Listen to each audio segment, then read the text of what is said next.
Merci beaucoup Noémie pour l'intro. Donc, je vais enchaîner avec une petite intro et puis la présentation. Donc, pour compléter ce que disait Noémie, si vous voyez bien mon écran. Donc, mon rôle, c'est d'accompagner les entreprises françaises, plus précisément de la French Tech, dans les bonnes pratiques data autour de Snowflake. Euh, et je suis accompagné aujourd'hui de François Aubert. Tu veux dire quelques mots? Bonjour à tous, ravi d'être présent aujourd'hui.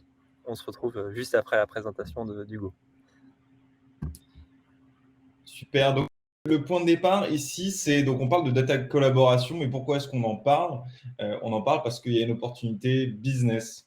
Donc, on est entre personnes techniques, mais finalement, on est au service du business. Et donc, c'est ce que cette étude relève ici, ce qui est une opportunité de croissance à mieux collaborer autour de la donnée pour toutes les entreprises pour lesquelles vous travaillez. Mais quand on pense à data collaboration, le premier point, c'est finalement quelles sont les sources de données externes qu'on utilise. C'est une première façon d'y penser. Ça peut être pour les entreprises d'utiliser des données, par exemple, de météo. Ça peut être utiliser des données démographiques, euh, essentiellement utiles aux équipes marketing, des données de tendance économique pour les corréler aux évolutions de votre business, ou toute donnée finalement que les data scientists ou autres équipes data seraient friands d'utiliser pour enrichir leur modèle et avoir un petit peu plus de matière sur lequel travailler.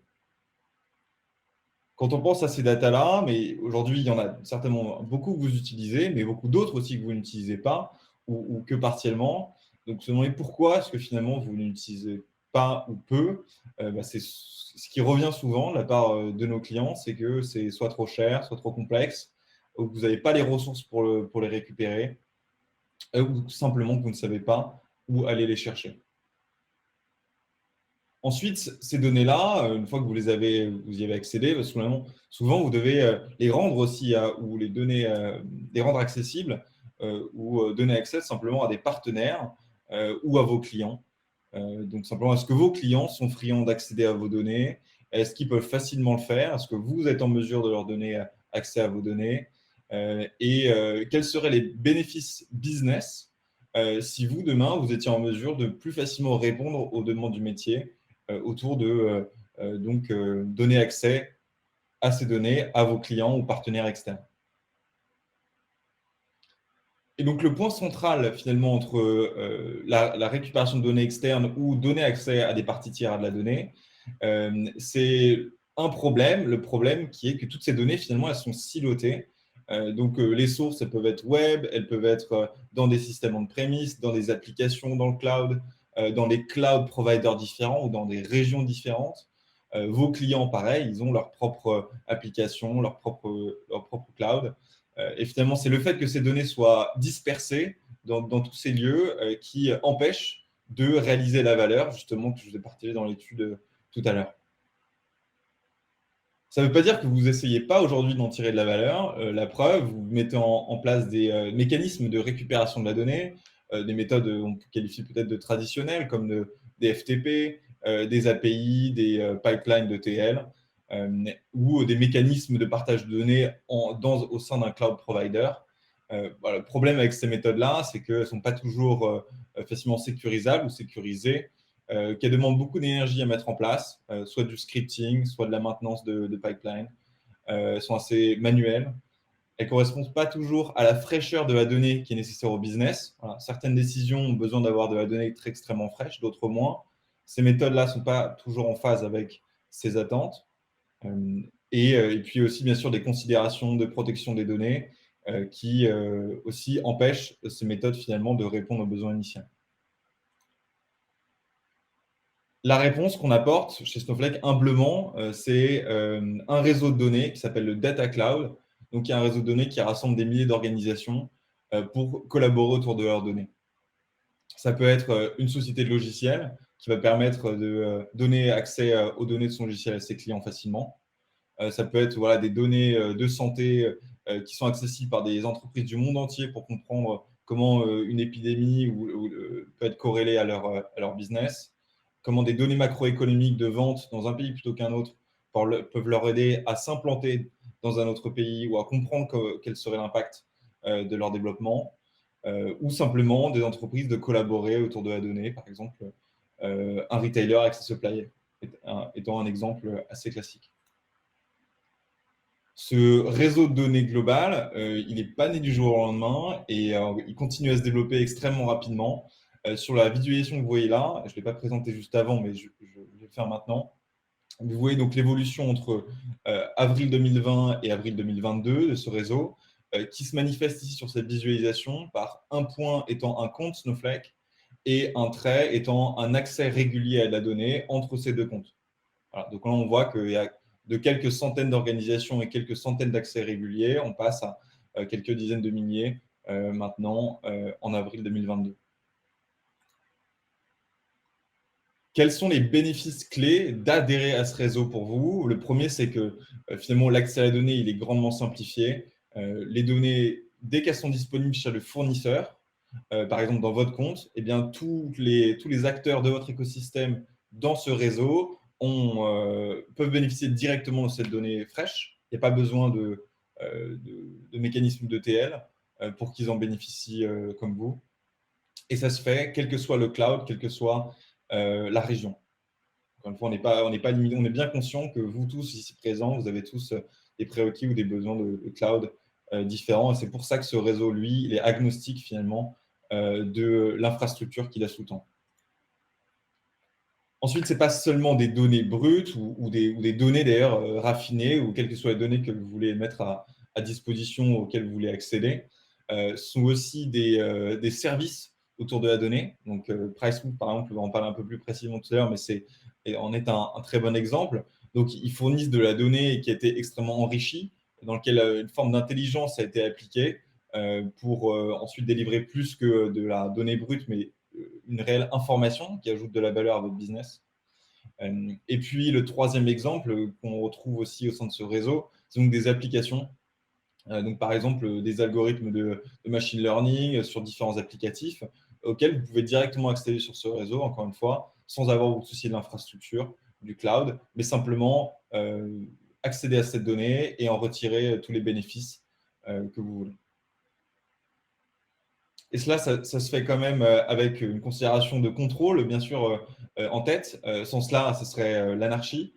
Donc, le data cloud, c'est un réseau qui est gouverné. Vous accédez donc à cet ensemble de données auxquelles des mesures de sécurité techniques peuvent être appliquées, comme par exemple du filtrage à la ligne, aux colonnes, ce qui vous permet ensuite de filtrer dynamiquement les données qui vont s'afficher suivant le compte ou l'utilisateur ou le rôle qui va y accéder. Toutes les opérations qui sont effectuées, encore une fois qu'elles soient effectuées au sein de votre compte ou par un compte tiers, eh bien, elles sont toutes auditables, monitorées, de sorte que vous puissiez garder la visibilité sur ces accès. C'est le deuxième pilier de la gouvernance, après le contrôle, l'audit. Comment est-ce que ce réseau a été rendu possible? C'est grâce à la combinaison d'une plateforme data ou une base de données cloud, ici pour l'ensemble des usages de la data. Je ne vais pas rentrer dans les détails aujourd'hui, mais n'hésitez pas d'ailleurs à poser vos questions dans la partie Q&A, ou ensuite, après cette présentation, il y aura aussi un petit breakout où dans les différentes pièces virtuelles, on aura l'occasion d'échanger si vous avez des questions sur cette plateforme. Mais c'est bien entendu aussi des données. Voilà. Un parallèle que je peux faire, c'est comme le site Amazon, c'est un site internet qui fonctionne, mais c'est aussi tous les objets du monde auxquels vous voudriez accéder. Et bien, finalement, le data cloud, c'est un peu ce que Amazon au retail ou e-commerce, mais appliqué à la data, c'est la combinaison d'une plateforme et des données.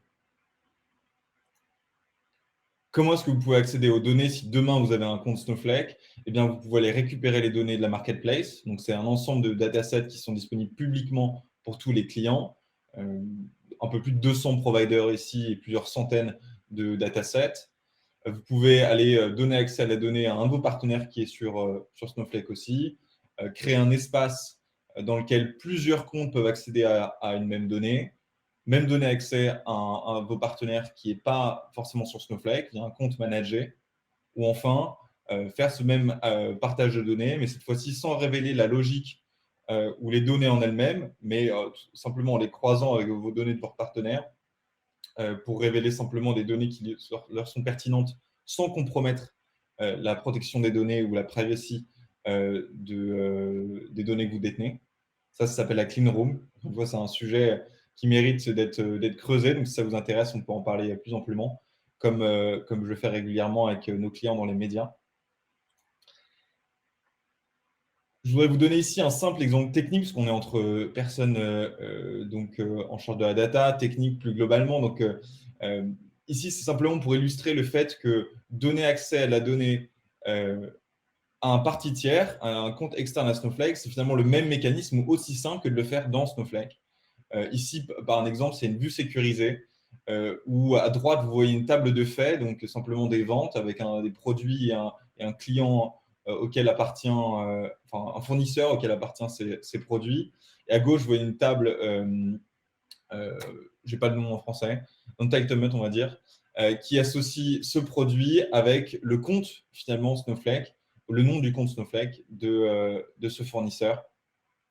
Eh bien, pour faire en sorte que quand un de ces fournisseurs-là va accéder à la table de faits, et ainsi, ce qu'on veut, c'est qu'il voit seulement les produits qui ont été vendus et qui lui sont associés. Pour ce faire, pas besoin de hard-coder finalement certains items ou de séparer une vue ou une table dans différentes vues, comme des data marts qu'on aurait fait traditionnellement. Ici, on fait simplement une vue sécurisée qui va filtrer sur cet item Customer ID et ensuite l'associer au current account. Donc, le current account étant la variable qui va récupérer le nom du compte du parti tiers qui accède à la donnée. Donc, c'est complètement transparent pour eux. Ils ont accès à une vue. Mais ensuite, quand ils font une requête select, disons, sur cette vue-là, ils ne verront que les lignes qui leur sont pertinentes grâce à cette logique. Et ceci, ça se fera dynamiquement pour toutes les données qui vont être ajoutées au fil du temps. Enfin, pour clôturer, avant de passer la main à François, je voudrais simplement illustrer le fait que ce réseau de données-là, il s'est verticalisé. Donc aujourd'hui, nos entreprises, au sein par exemple des entreprises de la verticale finance, mais aussi assurance, par exemple, pour ne citer qu'elle, échangent pour partager des données qui leur sont très spécifiques. Ça peut être donc des données de marché pour permettre aux entreprises de financement de mieux comprendre des dynamiques qui vont les inciter à investir dans telle ou telle entreprise ou justement à ne pas le faire. Ça, c'est un premier finalement data cloud dans le système financier. Mais on retrouve la même chose avec des données très spécifiques au système de la santé et de la recherche. Donc, par exemple, comme des fournisseurs comme Star Schema ou alors IQVIA qui fournit des systèmes dédiés justement au système de santé ou simplement les entreprises qui opèrent dans ce domaine-là qui sont toujours friandes comme Siemens, Athena Health, d'avoir des partenaires avec qui elles peuvent facilement échanger de la donnée au sein du data cloud. Dans le domaine des médias et de la publicité, donc le driver finalement aujourd'hui, pour l'évoquer brièvement, c'est la dépréciation des cookies tierce party qui les invite à compter davantage sur les données first party pour finalement fournir de la valeur aux éditeurs et aux publishers pour leur permettre de mieux cibler leur publicité. Et ça se fait typiquement sur un certain nombre d'acteurs que vous voyez listés ici dans le monde. Mais encore une fois, sans pour autant compromettre la privacy des données first party qui leur ont été confiées. Le retail, c'est aussi un domaine qui est en essor en termes de la collaboration. Et c'était un des premiers cas d'usage qui a été mis en œuvre, c'est entre les retailers et les fournisseurs, ou les CPGistes, justement, où ces CPGistes-là, disons les Coca-Cola et consorts, veulent connaître des Sainsbury, Monoprix, Casino, comment leurs clients, donc les clients des retailers, consomment leurs produits et qui ils sont. C'est à ces questions que le data sharing Snowflake a permis à ces retailers et ces CPGistes de répondre. Mais ces logiques de Customer 360, de personnalisation ou d'optimisation de la supply chain, ce ne sont que des use cases parmi d'autres qui sont mis en œuvre sur la plateforme. Un autre use case de data collaboration qui a été mis en œuvre sur le data cloud, c'est le pricing. Et qui de mieux pour en parler que François Aubert, CTO de PriceMove, à qui je vais maintenant laisser la main. Merci Hugo pour cette présentation. Alors, je crois qu'il y a une question sur... alors, c'est comment fonctionnent les clean rooms. Alors, je ne sais pas si je peux répondre à cette question. Mais, Ouais, alors donc je vais y répondre brièvement, parce qu'encore une fois, c'est un sujet qui mérite d'être creusé. Mais les clean rooms, en fait, c'est une combinaison de la technologie de data sharing Snowflake, qui donc permet facilement d'accéder à la donnée entre deux comptes, entre deux entreprises distinctes, et de script qui permet d'intégrer de la logique pour donner accès à faire du matching de données, donc matcher voilà, les données qui sont chez un éditeur et chez un publisher, sans pour autant révéler la liste complète, forcément toutes les données first party qui sont chez un parti ou chez une entreprise ou l'autre. Donc, une combinaison de notre technologie fournie Snowflake et le data sharing et de script. Peut-être que je vais te laisser poursuivre, François, et je répondrai peut-être aux questions dans le chat au fur et à mesure. Parfait. À la fin. Bah, écoutez, bonjour à toutes et à tous, et merci d'être présents. Donc, je vais commencer par me présenter. François, je suis CTO et cofondateur de PriceMove. Donc, PriceMove, société créée en 2016. Je vais vous parler aujourd'hui de comment nous collaborons autour de la donnée avec des clients et des partenaires, notamment via Snowflake. Alors, peut-être pour dire deux mots sur ce qu'on fait, on s'est créé en 2016 dans l'optique de proposer à nos clients une solution qui leur permette d'accéder plus simplement au pricing. Donc, il faut savoir que le pricing est un sujet complexe, qui est très difficile à appréhender. Beaucoup d'entreprises le gèrent via Excel. Et nous, on se place comme solution technologique pour leur permettre trois choses. La première, c'est de les aider à stocker les prix de manière intelligente, de pouvoir diffuser ces prix-là sur des canaux digitaux. La deuxième, c'est de pouvoir s'adapter aux dynamiques de marché. Donc, typiquement, on va aider nos clients à protéger leurs marges, à s'adapter en fonction du prix des concurrents ou à toute la volatilité qui peut exister sur les marchés, ou encore s'adapter en fonction des niveaux de stock qui sont, on peut le voir parfois en pénurie. Donc, être dynamique face au prix leur permet de gagner assez facilement des points de marge. Et enfin, on a une solution qui permet à des clients plus dans le B2B d'équiper leurs équipes commerciales avec des outils pour faire des devis plus facilement et au meilleur prix. Donc, il faut savoir que les équipes commerciales sont des équipes qui ont beaucoup de turnover. Donc, avoir un outil qui permette de stocker tout l'historique de la durée de vie d'un contrat est très pertinent, surtout dans le cadre de ces métiers-là.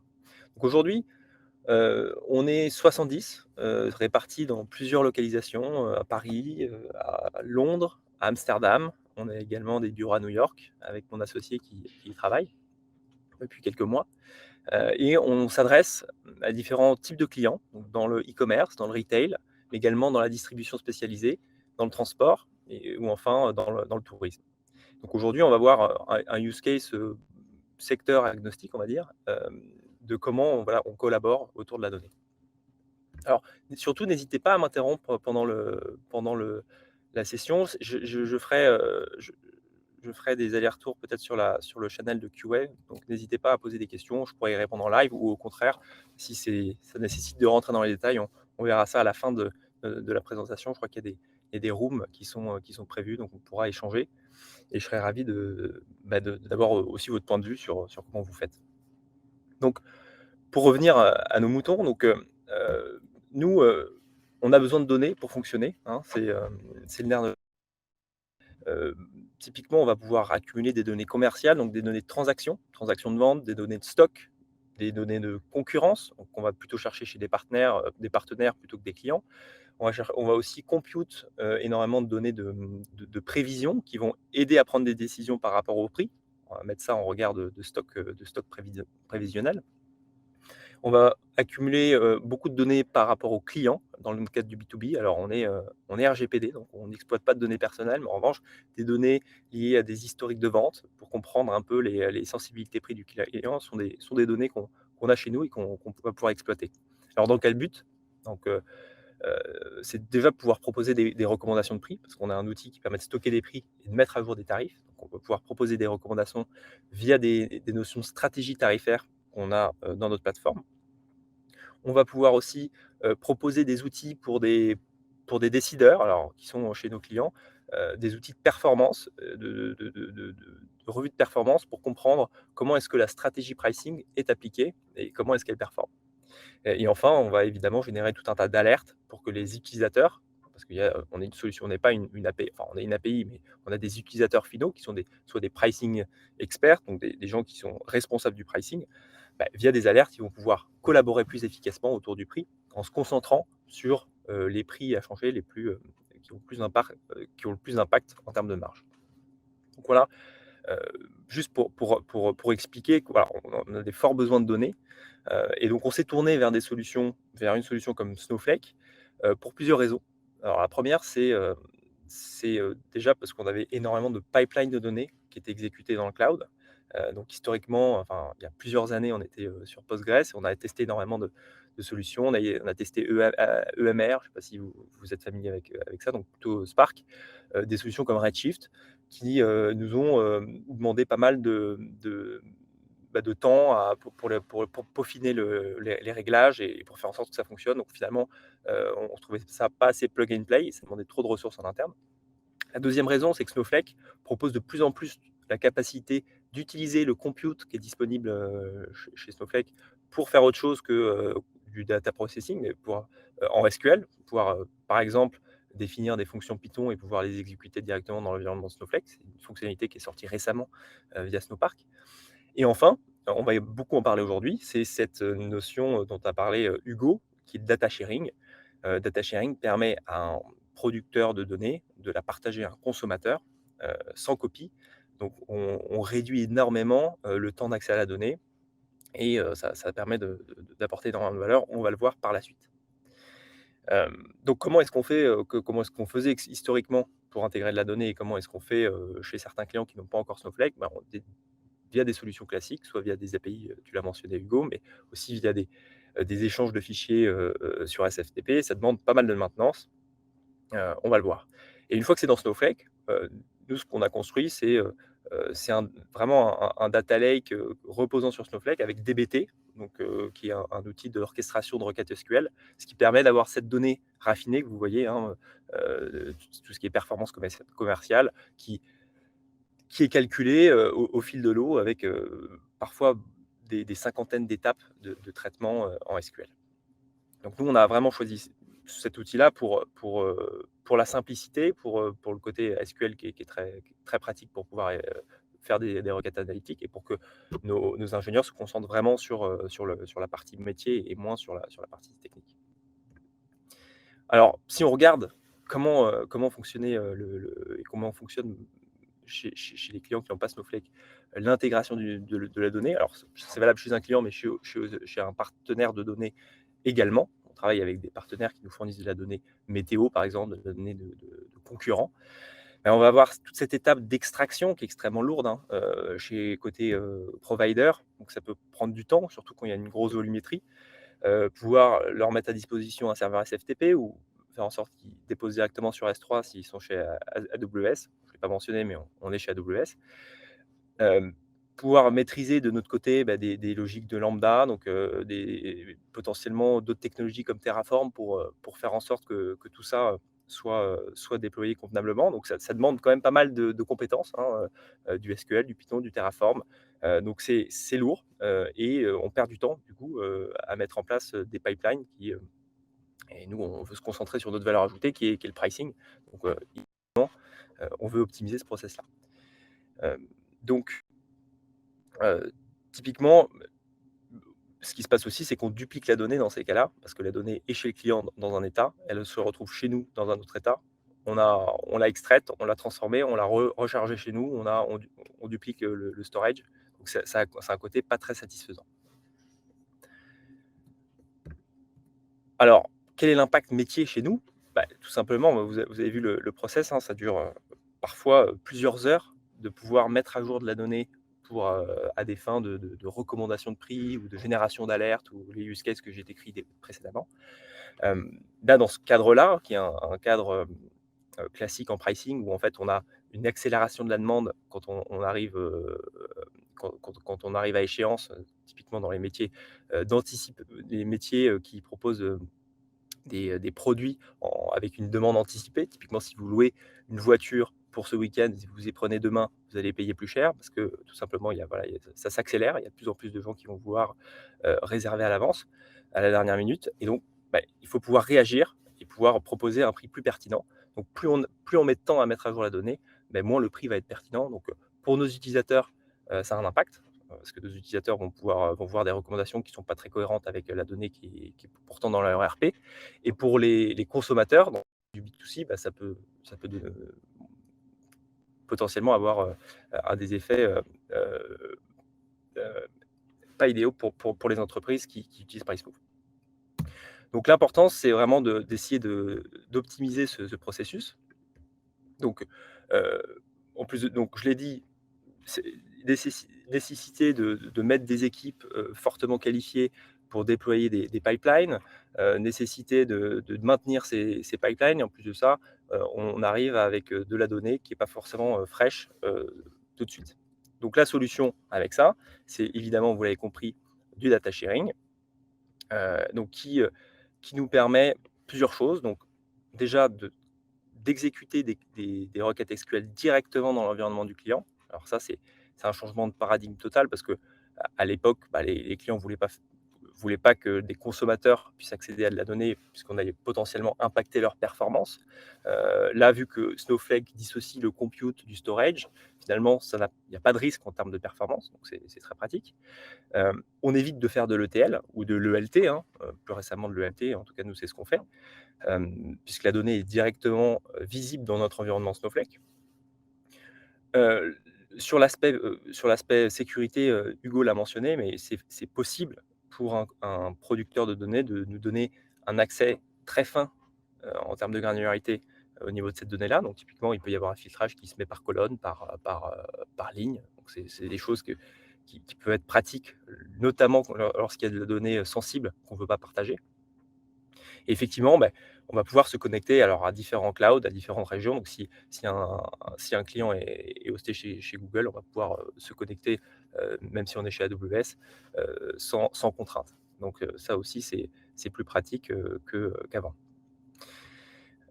Et puis, j'en ai parlé, effectivement, il y a une gouvernance assez précise des rôles et des utilisateurs via Snowflake. Donc, on peut déterminer un niveau d'accès très, très fin, ce qui est très pratique.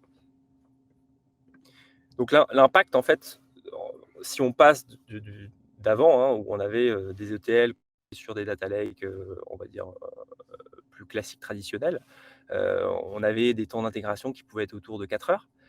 Aujourd'hui, se connecter à un partenaire, à un client directement via Snowflake parce que le client ou le partenaire utilise Snowflake, nous permet de gagner énormément de temps en termes de ressources humaines, en termes d'ingénierie, on passe moins de temps à maintenir, nous permet de gagner du temps en termes de traitement de la donnée.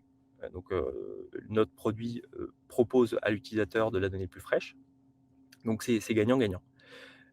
En plus de ça, alors, on voit des améliorations possibles. Aujourd'hui, on est producteur de données, mais la plupart des données qu'on remonte dans notre logiciel viennent de l'extérieur, viennent de notre client ou de notre partenaire. Donc, il y a un vrai enjeu de data quality, de data observability qui est en train d'émerger. Et donc, on se tourne vers des solutions type Monte Carlo, alors qu'on n'a pas encore vraiment implémenté en production, mais on se renseigne sur comment est-ce qu'on peut facilement détecter des changements en amont de distribution, des changements de données, et voir quel impact ça aura en aval sur les recommandations qu'on peut générer, sur les alertes qu'on peut générer, etc. Donc ça, c'est plutôt un travail en cours, mais je serais ravi d'en parler avec vous après cette présentation, pour savoir si vous avez des outils de data quality qui dépassent un peu le cadre de cette présentation, mais je serais ravi d'en parler. Alors, attendez. Voilà. Et donc, un autre avantage de Snowflake, c'est l'existence d'une data marketplace. Donc, Hugo en a parlé. Et c'est pas le bon slide, excusez-moi, donc il en manque un. Donc, cette data marketplace, finalement, qui qui permet de centraliser tout un tas de sources de données. Donc, on travaille avec des partenaires qui nous fournissent de la donnée météo, de la donnée de, de prix concurrents, par exemple, qui sont récoltés sur Internet. Et donc, avoir tout au même endroit permet de simplifier la recherche de ces données-là et permet surtout d'accéder à la donnée beaucoup plus facilement. Plutôt que d'aller requêter une API d'un provider de données, prendre le résultat de ces données-là, le stocker dans une database, pouvoir faire ça en développement, en staging, en production. C'est un temps c'est assez coûteux, ça demande de la maintenance. Ben là la donnée est disponible directement dans notre environnement Snowflake et on va pouvoir l'exploiter quasiment en production. Donc c'est vraiment quelque chose que je trouve intéressant et le fait, enfin, de ce que Hugo disait, hein, le fait que ça se développe de plus en plus, il y a de plus en plus de providers de données sur cette marketplace, ben, nous pousse voilà, consommer davantage de données et pouvoir multiplier le nombre de use cases que nous, on propose à nos clients. Alors, c'est aussi l'occasion pour nous d'être visible sur cette marketplace parce que bah, déjà, on est visible en tant qu'éditeur de logiciels et on est powered by Snowflake, on utilise Snowflake en interne.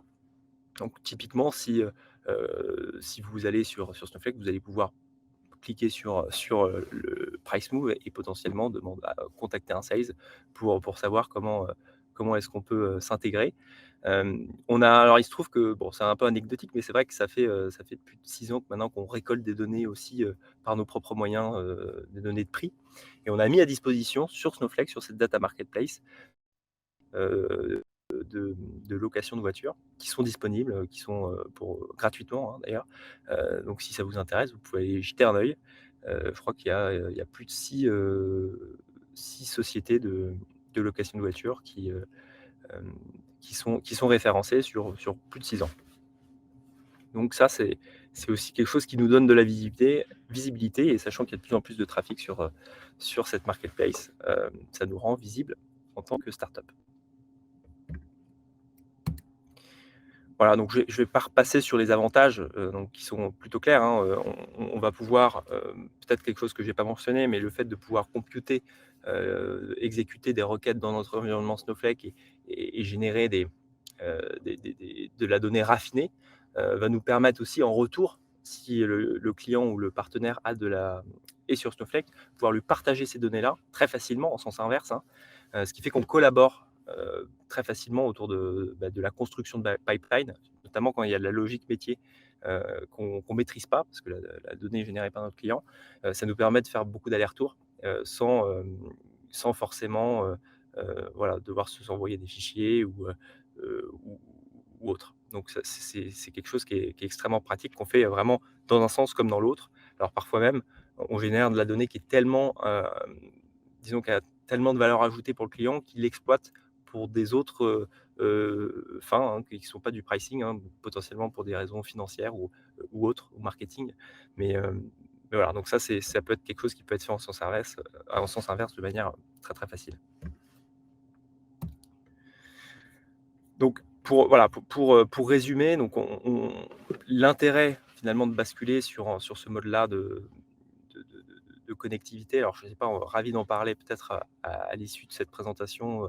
Comment est-ce que vous faites vous si vous dépendez de la donnée externe? Est-ce que vous utilisez des outils d'ETL type Airbyte, type Fivetran? Je serais intéressé de savoir. En tout cas, avec Snowflake, et c'est le cas pour la plupart de nos clients et pour de plus en plus de nos prospects, le fait de s'intégrer permet une intégration extrêmement raccourcie.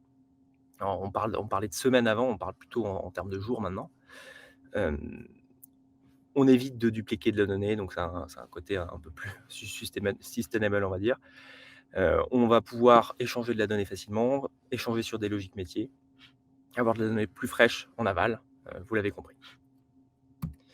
En termes de bénéfices techniques, disons que c'est vrai ce qu'on a observé, c'est que là où avant, il y a quelques années, on avait besoin de data engineers qui maîtrisaient énormément de technologies, type Spark, type SQL, type Python, du Terraform, énormément de sujets.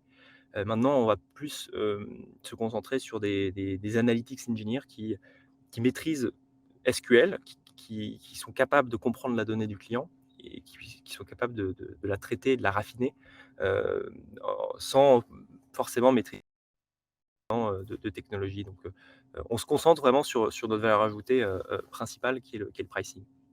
La maintenance, on en a déjà parlé, c'est beaucoup plus facile à maintenir et puis aussi la maîtrise des coûts, hein, via Snowflake, c'est assez pratique de monitorer, hem, de vérifier qu'on ne dépasse pas certains seuils, certaines alertes. Donc c'est un mode de consommation, par crédit et on peut se fixer des thresholds, quand on dépasse certains seuils. On peut même penser à d'autres types de de business model avec de la refacturation de certaines workloads chez le client. Donc c'est des choses qui sont possibles, vu que la ségrégation au niveau du compute peut se faire à une maille très fine. Et donc côté business, donc ça nous permet de proposer, un outil qui repose sur la donnée fraîche, donc une marge plus importante pour notre client. Ça nous permet d'écrire des success stories qui sont quand même super avec nos clients, qui sont ravis de pouvoir partager, une collaboration, via Snowflake et on a eu plusieurs témoignages par le passé, avec certains de nos clients et en plus de ça, les clients ont beaucoup moins peur de nous léguer, de la logique métier, et sont ravis de pouvoir la migrer une fois le projet, en cours ou réalisé dans dans leur environnement pour qu'ils puissent la maîtriser, à plus long terme. Alors peut-être en termes d'ouverture, j'ai parlé beaucoup de Snowflake mais c'est vrai que c'est pas la seule brique qu'on a, chez PriceMove. On utilise, d'ailleurs beaucoup d'autres technologies comme PostgreSQL, hein, pour tout ce qui est données transactionnelles. On utilise encore, du S3 notamment pour avoir des profondeurs d'historique importantes et pouvoir, maîtriser les coûts. Heu, alors c'est très facile de pouvoir basculer de S3 à Snowflake via des commandes copy, ou via des connecteurs comme Snowpipe. On rentrera peut-être dans les détails après cette présentation. Hem et en termes de roadmap, en termes de limitations que je vois aujourd'hui, alors pour vous partager les chantiers qu'on a en cours, c'est vraiment ces sujets d'observabilité. Comment est-ce qu'on rend, la qualité de la donnée, au centre de notre enfin vraiment au centre de notre quotidien? On a beaucoup de clients qui nous fournissent de la donnée qui change dans le temps et on a besoin de mettre des garde-fous et des outils type Monte Carlo, j'en ai parlé, mais je serais intéressé de savoir quels outils vous utilisez, pour observer ces drives ces changements de distribution, hem, vous utilisez. D'autres types de chantiers qu'on a en cours, c'est de pouvoir déplacer certaines workloads qu'on exécute aujourd'hui dans Postgres, dans Snowflake et notamment de bénéficier de fonctionnalités, très intéressantes qui sont proposées comme le Row Access Policy qui permet de filtrer au niveau, du rôle de l'utilisateur sur une table. Donc, typiquement, pour des usages de BI, je pense que ça a vraiment, beaucoup de sens, puisqu'on va pouvoir, mettre dans la main, de nos utilisateurs, de la BI embarquée et potentiellement avoir un niveau d'accès qui est différent en maîtrisant au niveau de la couche physique, hein, au niveau de Snowflake, les droits d'accès. Donc ça je trouve ça vraiment intéressant et beaucoup plus facile à mettre en œuvre qu'avec, d'autres technologies. François, il y a L'au une, excuse-moi Ouais. de t'interrompre, il y a une question pour toi, justement sur ce dont tu parles ici, de Kevin Liard dans le chat qui demande: «Le prix à payer de cette visibilité accrue et de ces facilités est aussi d'avoir un couplage fort avec Snowflake. Y vois-tu un risque en tant que CTO?» Alors, oui, c'est vrai que c'est un couplage fort. Alors après ça reste du SQL. Donc, disons que pour migrer, nos pipelines SQL, historiquement sur Postgres, sur Snowflake, finalement ça a été très rapide, parce que bon, le dialecte est le même. À côté de ça, Snowflake est multi-cloud. Donc, si demain on veut passer chez Azure ou chez Google Cloud, ce qu'on aura potentiellement, envie de faire, on sera pas gêné avec un outil comme Snowflake. Alors que si on exécutait sur BigQuery ou sur Athena, ça aurait été, une autre histoire. Donc je dirais que, voilà, le risque est un petit peu mitigé par ces 2 éléments. Je ne sais pas si ça répond à la question. Peut-être que Kevin pourra nous le dire dans le chat. Et pour compléter du coup la réponse de François, donc François mentionnait la capacité à utiliser un compte Snowflake sur quel que soit le cloud provider, et le langage qu'on utilise qui est essentiellement SQL mais qui est aussi Python et qui est très transverse, hein, qui est ANSI, qui est très standard. donc exécutable sur n'importe quelle plateforme. Et l'autre point, c'est autour de la donnée en elle-même. Est-ce que cette donnée, vous pouvez la sortir aussi facilement? Donc, c'est de la même façon. Aujourd'hui, sortir 1 terabyte de données, ça prend quelques minutes et coûte quelques euros. Et vous pouvez la sortir dans le format que vous voulez. Voilà, donc toutes vos données, encore une fois, sont accessibles ultra facilement aussi dans Snowflake. Exactement. Et voilà, une dernière piste aussi qu'on explore en ce moment, c'est de pouvoir extraire de la donnée de notre back-end, hein, qui est aujourd'hui sur, je l'ai dit, hein, tout le transactionnel est sur Postgres, pouvoir l'extraire facilement et l'envoyer sur Snowflake via des outils d'ETL comme Airbyte, pour que ce soit fait plus simplement. Donc ça aussi, ce sont des sujets en cours. Et le dernier que Hugo a mentionné, je crois, c'est Snowpark. Donc c'est une API qui permet de faire du Python dans Snowflake. Donc le compute se fait dans Snowflake, ce qui évite de maintenir des lambdas à côté ou maintenir de l'EKS ou je ne sais quoi. Ça, voilà, vraiment, ça limite le nombre de technos et donc ça simplifie un petit peu la vie des data engineers qui bossent sur ces sujets-là ou des data scientists. Voilà, donc c'était à peu près tout de mon côté et merci beaucoup de m'avoir écouté et je serais ravi de pouvoir prolonger ces discussions peut-être à côté, soit dans ce chat via la Q&A, soit dans les différentes salles qui sont virtuelles aujourd'hui.